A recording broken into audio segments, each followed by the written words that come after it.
When the Caribbeans, known as the Windrush generation, came to England between 1948 and 1971, it was at great emotional cost to family life. These young adults, some had children, toddlers, babes in arms, who they left back home with extended family members, with the intention to bring their children up as soon as possible. But as soon as possible wasn't as straightforward as they thought, because on arriving in the so-called motherland, they faced challenges they could never ever imagine. Housing was inadequate, if you could get somewhere to live. Jobs, well, there was plenty of those. The rubbish ones that nobody else wanted. Okay, they got on with that. But the real big change, the real obstacle, the big eye-opener was to find that your skin color, the color that God made you, could not only offend others, it could make them violent. So as soon as possible, reaching back to bring your children to join you wasn't as straightforward as they thought. In fact, it took longer than they thought. And by the time their children joined them, things had changed, situations had changed, and sometimes these children came to Britain to meet two people who were, in fact, strangers. My name is Dee. Yeah. And I was 7 years old Yes. when I came to England from Jamaica. My name is Theodore Adolphus Perkins. Okay. I came to England in 1965 when I was 15 and a half years old from the island of Montserrat. My name is Mary Beckles. I came to England in 1963 at the age of 6, just before my 7th birthday. I came with 3 siblings, 1 older and 2 younger. I'm Glaister Thompson. I came to England when I was 2 months away from being 13. I came from a little district in northwestern Clarendon in Jamaica. Oh, okay. Life, from what I can remember, was really fun. Oh. I had a lot of adventures, and I felt loved. I never felt neglected. I never felt lonely. I never felt I missed my parents because I had such a large family. And lots of people loving you. Oh. Lots of love. You said you lots felt and loved. lots of love. So who were you loved by? My aunts, my uncles, my grandaunt, my cousins. It was just one big family. Because in Jamaica, where we lived, in Bogwalk, we had practically like the whole, road, you could say, was just family. Right. So we lived from one house to the next. So next door would be my aunt, next door would be my grandaunt, next door would be my uncle. So we all lived along one long patch. Yes. And so we were in and out of each other's houses all the time. Oh, wow. So we never, and I grew up with other children whose parents was in England as well. Right. But we never felt that we were abandoned. It was not that feeling. It was just that the feeling was that we were well looked after, so we never had a chance to miss them. I have to say is, I was loved. I was brought up as an only child. Oh, you was brought up as an only child? Yeah, with my grandmother and my great aunt. Oh my goodness. Yeah, so then you were swimming in love and affection. Mm-hmm. How wonderful. 50% of the youngsters of my generation, they were with grandparents anyway. The mothers and fathers gone away Okay. to all different parts of the world. When I was in Barbados, I lived with my great-grandparents. My older sibling, which is my sister, she's 2 years older, she lived with my mum's parents along with my baby sister, who was 6 months old, and my brother, who's 2 years younger than me. He lived with my dad's parents. Okay. I grew up without my Mostly, parents. yeah. They had gone to England, left me as a baby in arms. As a with baby in my, arms? Yeah, yeah. With my, I was first left with my maternal great grandmother, and I spent my first four or 5 years with great grandmother, and then I went to the neighboring district, the next district, neighboring district, where my paternal grandparents were, and grew for the rest of the time with them until they sent for me to join them in England. Did you grow up as an only child in the second home? Yes. Okay. Yes. Great home life? Fantastic. Yeah? Really, really wonderful. What was fantastic about it? Everything. Everything. The love my grandparents showered on me, and my two uncles, my father's younger brothers. The land on which the house stood, it's 3 acres. So I had all of that to roam about, and the neighbor's place, and Wow. the woodlands, and Adventure I say after woodland because we did, as boys, every weekend we all had to follow the older men to go to the woods to chop firewood. You know, so. Wow. What did you receive from England from your mum? My mum used to send presents for me Yes. and parcels. Yes. And I do remember the parcels came, and it was always these pretty dresses from England. Yes. And I remember asking my aunt about this, and she said, well, yes, we went and got the best. Yes. We didn't get anything cheap. We got Yes. the best because Okay. we wanted everybody to know that we were looking after you, or you were Yes. being looked after. Yes. So we used to get regular letters, Regular email envelopes, those blue. blue envelopes. Okay. Yeah. Yes. And sometimes you get a registered letter with a postal order. Okay. What's a Okay. postal order? Some people won't know A what postal that order is a money order Okay. that you take, say probably for £5, £10, £20, and you take it to the post office and you change it For the cash? for the local currency, Right. which was dollars. Okay. Mainly at Christmas time, they used to send big boxes, big heavy cardboard boxes wrapped with sellotape and string, Yes. and we used to call them parcels anyway. Parcels. Yeah, So this is before barrels were the yeah, thing to barrel send. was a later thing, came later, Yes. many years later. Because people think that barrels were always there, but No, barrels came later. They you came say. many years later, maybe 30 years later, maybe. Okay. So, and what type of thing would you get in these parcels? Normally clothes, toys, shoes, socks, the usual, Yeah. and things for my grandmother, clothes for my grandmother, Yeah. and so on. And what one of your first Christmas outfits? What was that? One of the first things she sent for me, what I got at Christmas, was a cowboy belt with a little, and a cowboy hat. Oh, how wonderful! Yeah. I remember the day I had to leave Jamaica because my grandaunt stood me on the pouch and said to me, say your times table from 1 to 12. And I did. And she said to me, right, you're ready for England now. Which meant for me, and what she was telling me, is that I was now, bright enough to enter into England. Wow. And I didn't really understand that I was leaving, that I was going, but what do they mean by going? Leaving where? Going? I'm thinking back as a child, and I remember just her saying that, but it was like I was just going on a journey somewhere, not leaving. When you knew you were coming to England, you was 15 years old. Yeah. Were you really excited about that?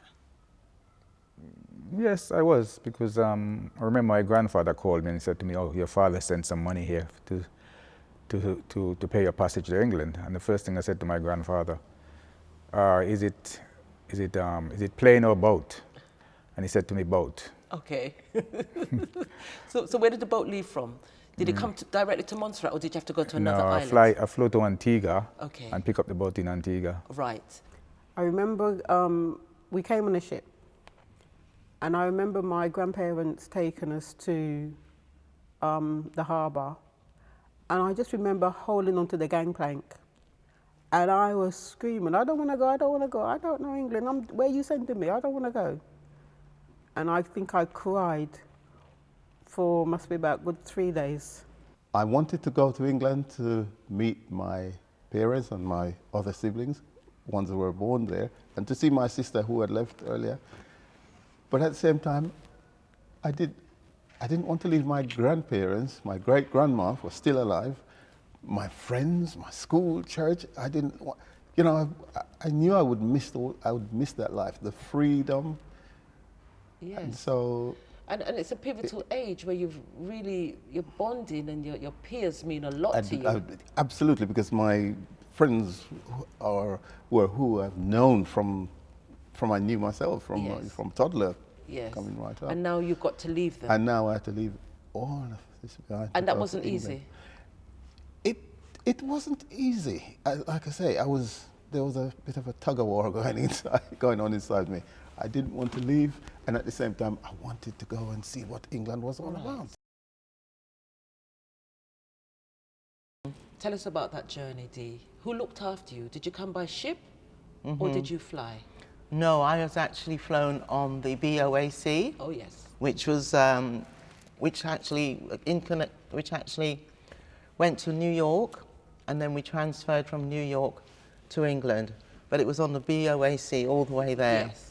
And my mum had actually paid for somebody to take a chaperone. Yes. To take me to England. Yes. But this chaperone only took me to New York, and she actually left me in the airport. At the airport? Yep, in New York. She left me in the airport, and she said, oh, you just get on that plane, somebody will look after you. So, and that was it. Who was this chaperone? Was she from Jamaica, or did she work for the airline? She was a friend, I think, of a friend, because I didn't tell my mum this till I was well in my 30s, because I thought she knew. I didn't know the plan was for her to take me all the way to England. I thought that's all the woman was supposed to do, was to take me to New York. So I didn't know any different. You're a 7-year-old child at the airport in New York. Yes. How did you know where to go? I didn't. I remember crying. I remember standing in the middle of the airport, just being bewildered and crying. And it's funny, we used to call them air stewardess at that time. Yeah. She came up to me and she looked at my papers, and she brought me to board the airplane. That's how I got on the plane. An unbelievable Yeah. story. So, Yeah. you know, in all of this situation where we say about the children left behind and about feeling abandoned, that's the only moment That was the only moment ever known of abandonment. Because I didn't know anybody. Who would I turn to? A 7-year-old child left In the airport in New York. Yes. Such a busy Yeah. airport. Yeah. That is unbelievable. Yeah, and I travelled on the plane all the way from New York to England on my own. We share a cabin, the bunk bed, still about four to the cabin. So you met these other 3 people? Yeah, from different other islands. There's one guy from Nevis, one guy from St. Kitts, and one from Antigua. Okay, and you all sailed together. How long was the journey? It's about 3 weeks. Was it rough? Well, the first 3 days, the sea was really rough, so we couldn't leave the bunk. I vomited for about 3 days. Oh my goodness. Yeah. What I remember of the journey was me and my 3 siblings, we were in a cabin, in bunk beds, and we were seasick for the entire journey. Yes. And all I remember of seeing anyone really was, because we was handed over to a nurse, someone we didn't know. Okay. But the other ladies on the ship that was coming to England, they washed our clothes, you know, they took on the mother role and looked after us. They looked after you. So Yeah. let me just clarify. On the ship, you were in the care of the nurse. Yes, There was 4 of you. yes, Oldest one was 9. Yes. The youngest was 2.5. yes, Now the nurse worked for the shipping line. yes. So where was she from? Was she Caribbean, European? No, she was European. Do you know Where from exactly? She was Italian. She was an Italian lady. Yeah. Had you seen a white person before? I had, in a sense of, the only white folks I saw when I was growing up in the Caribbean, they were the plantation owners Okay. that we had nothing to do with. Right. To be So this fair. was the closest relationship That was the closest, you was going to yeah. have with somebody. There were some Caribbean women actually on the ship as well, because the ship stopped in different ports to pick up folks to bring them to England. Yes. So these ladies, they took it upon themselves to, you know, do our washing and like to check on us, Oh. you know, which was, I mean, they didn't have to, No. but, you know, they had children of their own, so that's what they did. So was the nurse good at her job? Did she take care of you guys very well? I wouldn't say so, because apart from us being locked in the cabin all day, because that's literally what we did, and being seasick, so we went out in the night time. That's when they took us to the dining room. By that time, all the other passengers had gone, so we literally had our lunch and our, you know, after everybody else, had our dinner after everybody else. Can you remember the first time you met your mum after the journey? Where did you meet her? I remember that, I think by then, all I remember as the picture was me standing there waiting for somebody to come and collect me. And this woman came up to me and said to me, "Oh, I'm your mother. You know, come, you know, I'm your mother, come with me," basically. And used to be something I used to say in my head when I used to get, you know, confused about where I belonged. And I used to think, is she really my mother? Because anybody could have picked me up at that day. Because I didn't know what she looked like, didn't know what she sounded like, didn't know anything about her. So that could have been anybody picking me up from the airport. So there was times when you were confused where you belonged. Why would you have been confused about where you belonged? Because I came, remember, I'm leaving somewhere where I belong to a place where I don't know nobody, I don't know where I am, I don't know the culture, I know nothing. So I'm like a misfit from one place to the next. So I've come from somewhere I fitted in to somewhere where I don't fit in because it's not my culture. I don't eat the same food. I don't know these people. These are strangers. I don't know where I am. Yes. So I had no sense of belonging because there was nothing that I could identify with. And even knowing that it was my parents or if my mom, who's my relative, I don't know who she is. Oh, I met my mom at, she was waiting for me at Waterloo Station. At Waterloo Station, Yeah. okay. So I came on the train from Southampton to Waterloo, Yes. and then I met them there. And did you recognize her? Did she recognize you? I didn't recognize her, but maybe she did recognize me. Okay. When I met my parents, I didn't know who they were, because I hadn't seen them since I was about 4, is when my mum left and came.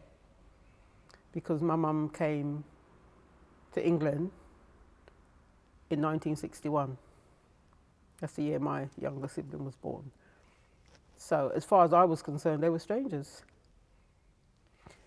Because my younger sister, as far as she was concerned, my older sister was her mum. Your 9-year-old sister. My 9-year-old sister was her mum. And she called my sister mum. It didn't go down well with my actual mum. Right, right. And that lasted until, I think my mum took that to her grave. So there was always that void between my mum and my younger sister. Okay. They didn't get on. And a special bond between your younger sister and your big sister. Yes, because my mum felt that she shouldn't, my younger sister should not be calling my older sister mum. I'm your mum, and that's exactly what she said. Yeah. But why are you telling the 2.5-year-old that? Yeah. It's not her fault, you know. And I don't think, nothing wasn't done from my point of view to address the issue over the years to make my sister feel any different. But first reactions, I guess, you know, and my mum being the adult should have took a better stance, but she got offended by it. Yeah. Yeah. And she's always held that against my sister. Oh, wow. 1971 or 72, she came back to Jamaica for the first time since leaving in 1961. I remember I said she had left me as a baby now, or a toddler. Yes. So I had no memories of her. Letters over the years were exchanged and photographs. Occasionally there'd be photographs of the family, mom and dad, you know, Yes. other relatives. And likewise my grandparents would take pictures and send them to my parents in England. Sure. So I had an idea of I knew what they looked like. Yeah, and you knew your mother, 'cause And you I- met her in Jamaica. She had come to Jamaica in Right. 1972. But you'd never met your father before. No, So no. how was it meeting this gentleman? Well, you know, I mentioned two uncles Yeah. earlier. His two brothers who we grew up in the same, we were in the same house. Now, one of them is the dead stamp of my father. So when I came and saw my father, yes, it was my first time meeting him, but I guess because he looked so much like his brother, you know, it was, Yeah. it wasn't a strange feeling. I know that I don't know this man, but it wasn't a strange Right. feeling. And because of the exchange of letters over the years, and there was not a disconnect, if you get what I Sure. mean. It was just not that, it wasn't just not seeing him, but there was no disconnect as How, such. that's very fortunate. Early family life. So you've left all that love in Jamaica, and now you've come into a new situation to which you feel that you don't quite fit in. What was early family life like? Was there another child in the family? Tell us, what was the setting? Okay, by that time my mom had married, and I had a little brother who was 7 years younger than me. No, sorry, 5 years younger than me. Or was it 6? I'll come back to that. But he was still a baby, practically, you know, just walking. So, and also, you know, obviously her new husband, who I thought, or she told me was my dad, but I knew he wasn't. And this was going to be my family now, these strangers. I know I keep saying it, but you've got to imagine, I've never met these people before. I Yes, don't know who they yes. are. And they feel strange to And you. they feel strange to me. And so I was, you know, shown into one room, where we all lived. All four of us lived in this one room. And my bed was a settee. Okay. And that's where we lived, just in one room. Right. And so it was very strange, Yeah. very strange. Do you remember the part where it began to feel like mum and dad are no longer like two strangers and a child? It took years. It took years. It took years because I was trying to get used to the climate. I was trying to get used to not being able to go out. I was trying to get used to the school. And then at the same time, I didn't really like my mum much at that time because I felt that she could have left me in Jamaica. Because why are you bringing me up why are you taking me from a country where I was happy, where I was free, where the sun shone every day and I could play out every day, to this place, Right. this gloom and doom, Yeah. no sunshine, you can't go out. You were not happy and grateful No. to be brought to England. No. Because everybody feels that we're all just No. so excited to come here. No, I wanted to go home. You wanted to go home. And I actually felt that people lied to me.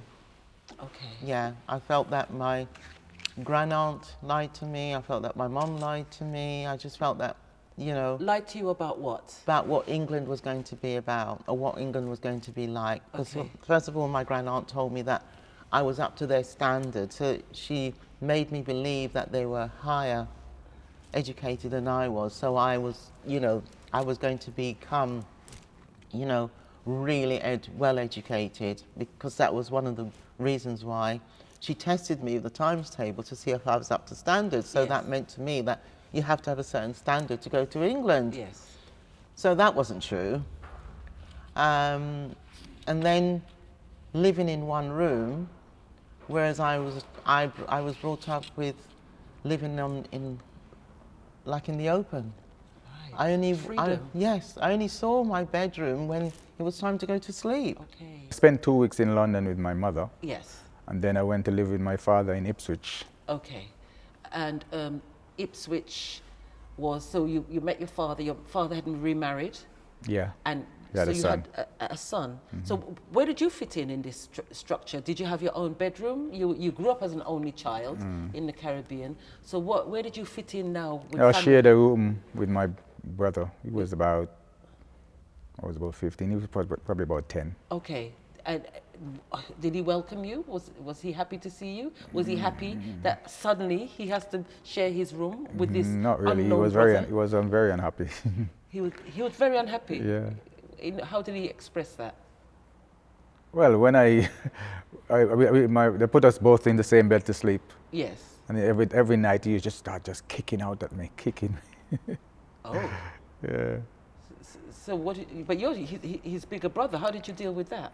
Well, I remember one night I just got fed up of it, and my father and mother's bedroom was next door, so I just put my hand over his mouth and gave him one thumbnail belly, and then I'm not laughing. after that he stopped. He calmed down. Yeah. Wow. Met my mother. I didn't really know what to call her. I used to just call her by her first name, what everyone used to call her. They used to call her Liz, so I just call her Liz. Or you tap her. I touch her. Touch her. So that was one of the That's one way of getting her attention. Yeah, but what I'm trying to say is that was one of the disjointed things that happened because of the fracture of her leaving for England and you being left behind with my grandmother. With your yeah. grandmother. And when we always call her grandmother Mama. Yes, and so mum didn't feel like mum. The word mum didn't seem to No, fit. it didn't come into it because you always think of your grandmother as your mum. I hear you. You know, because their mothers and fathers was always absent, really. Yes. So you spent 18 months in Ipswich with your father, and then your father and his new family, well, when I say his new family, his wife and his son, they were going to move on to the States, to America. Yeah, my father was planning to immigrate to America. Yeah. And he was working in this big company, engineering company. He was a carpenter by trade. He was a maintenance carpenter. So he got me in there doing an apprenticeship. I was an apprentice mechanical fitter. Yes. In this company called Ransoms and Rapier, massive company in Ipswich in those days. And then after he planned to leave to go to America, I joined the army. You joined the army. So why the army? Did you always fancy Well, I yourself wanted to as- travel. Okay. Traveling was one of the things that I joined and to continue my trade. Yes. You know? So what was your trade in the army? We do mechanical fitting. Mechanical fitting. Yeah. And were there a lot Mechanical fitting, welding, yeah. Okay. So you was able to develop that craft in the army. Yeah. What was your regiment? Royal Engineers. Royal Engineers. Okay. And were there many other Caribbean young men in your regiment? Yeah, there was a lot of there was a lot of guys spilling over from the National Service because the National Service finishes about 1963, and lots of guys had to do compulsory 2 years, Okay. and a lot of them stayed on. So these are black British. They were Caribbean but British born. No, Caribbean came here and they came here young, and they had to join National Service. Once you were 18, you had to do 2 years in the services. Okay. And so a lot of them just then Yeah, went on. they went in for 2 years, and some probably liked it, and they stayed on. They signed on and stayed probably for 9 years. So 4 children born in the Caribbean, 4 children born. 5 born. 5 in the Caribbean. No, 4 in the Caribbean, 4 children were born Barbados. in Barbados, and 5 5. were born in England. Yes. Do you think there was a difference in the way, in family life? Was there a difference between the Caribbean children, the Caribbean-born children, and the British-born children? What was the difference? Definitely. Us that was born in the Caribbean was treated totally different to the ones that was born in England. And we knew it. We felt it because the treatment was totally different. Such as? How was the treatment different?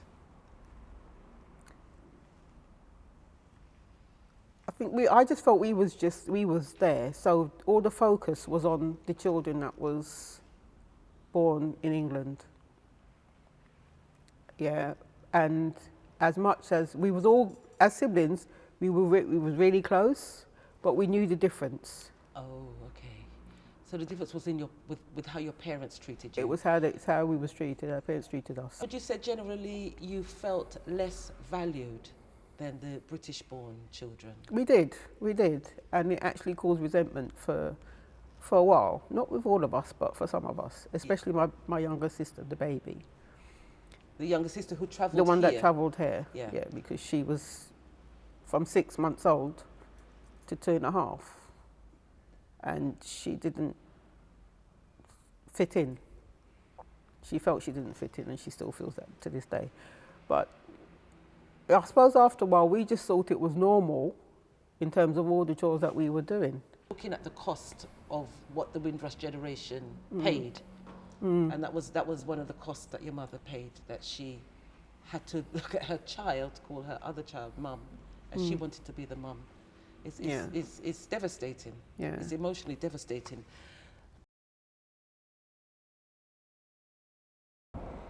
One of the things you said that defined that you were ready to come to England was that your grand aunt made you do the times table from 2 till 12. Yes.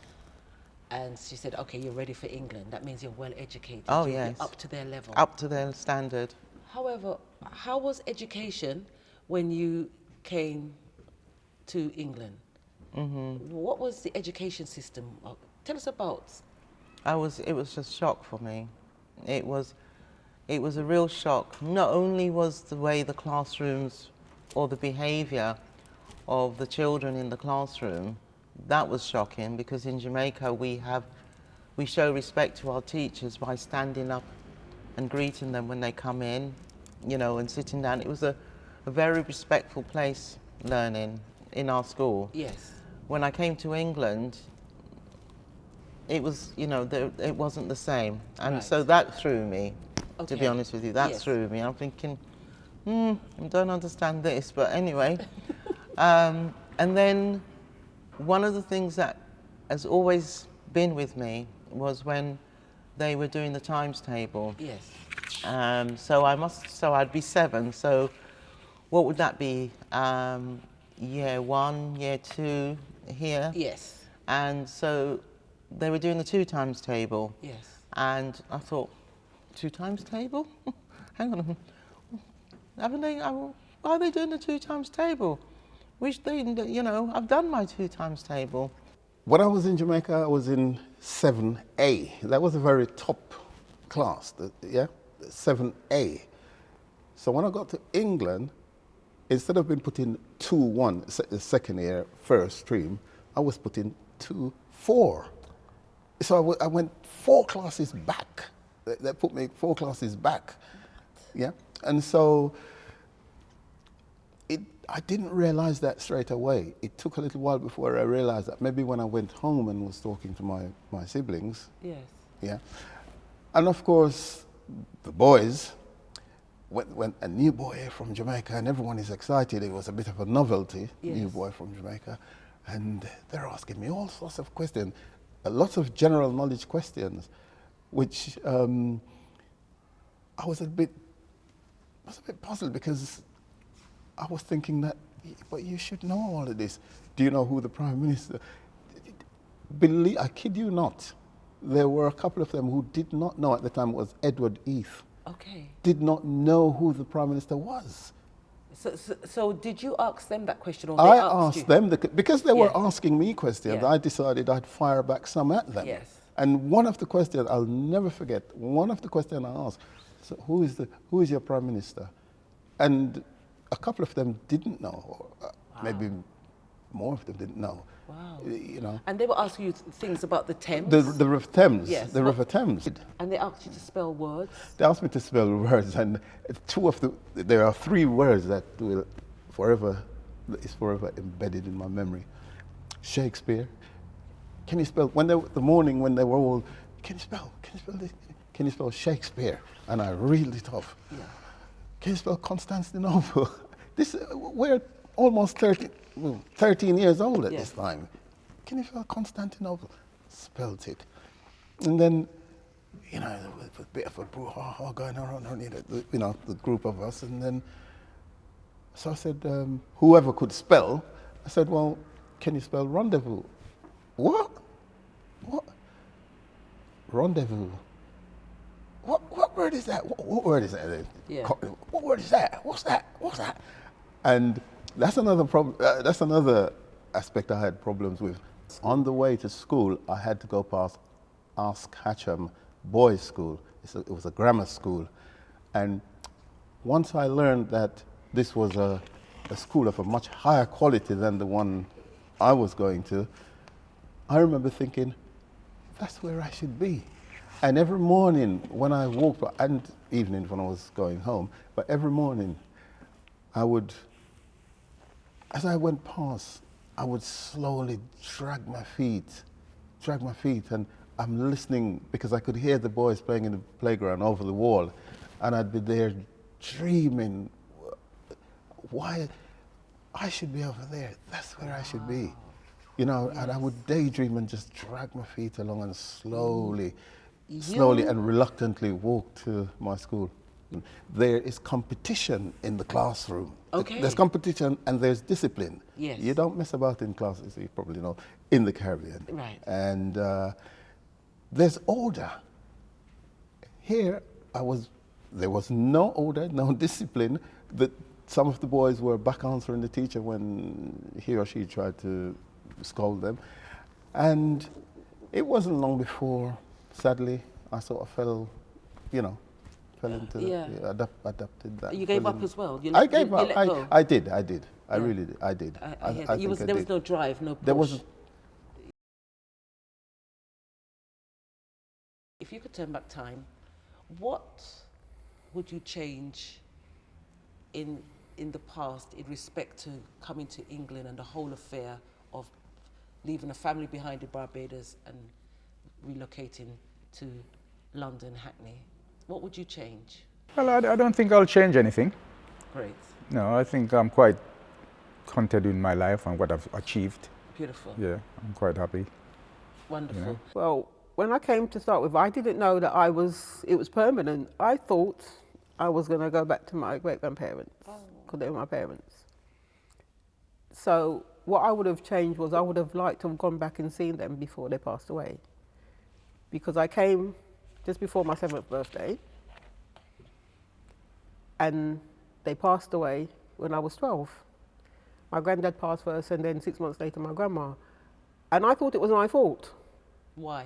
Why did you think it was your fault? Because I was their child and I left and I didn't go back. And that had a devastating effect on me until I was in my 30s. And it took an elderly lady that sat me down one day, because I was telling about this dream that I had, and I kept having. And then she said, but it's not your fault, you was a child. And I said, I know, but I left them. I saw my grandma. I used to call her Mama. And I saw my grandma. After a while, I saw her from her neck downwards. She had no face. I couldn't remember what she looked like. And it scared me. And it scared me because as far as I'm concerned, she was my mum. And I didn't know what love was, but I knew that my mama loved me. And that's the one thing that I have always regretted. But as a 12-year-old, there was no way that I would have been able to, you know, to go back to West Indies.